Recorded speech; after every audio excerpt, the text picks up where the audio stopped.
Hey all, last Friday night the United States government announced new sanctions against North Korea. I find this terrifying.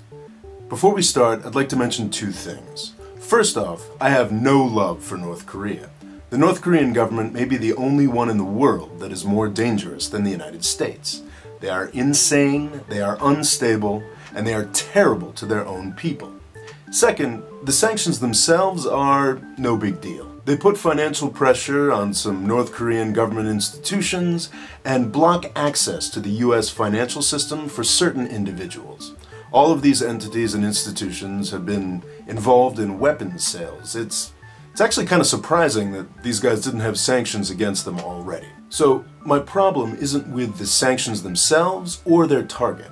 My problem is with their justification. From November 24th, Sony has been the target of a massive hacking and blackmail scheme. Over 2 weeks after the attack started, the hackers demanded that Sony block the release of The Interview, a film that is insulting to the North Korean government.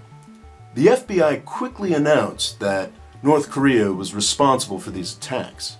And, last Friday, we got sanctions in response. The problem is that the FBI hasn't convinced many security experts that North Korea actually did this. The FBI claims it has more convincing evidence that it just can't release. The United States government has a kind of shaky history with the truth.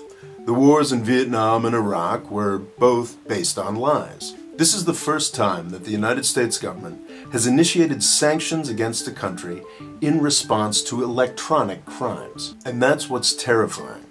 By moving into the digital world, we lose all connection with reality. Lying becomes much, much easier.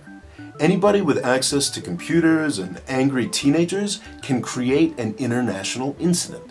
North Korea might have initiated these attacks, but it's just as likely that they were carried out by angry former employees who are using North Korea's name in a very successful attempt to shift blame. If we let these sanctions go forward unchallenged, we've handed an incredibly powerful tool, not just to the US government, but to anybody who wants to create a crisis.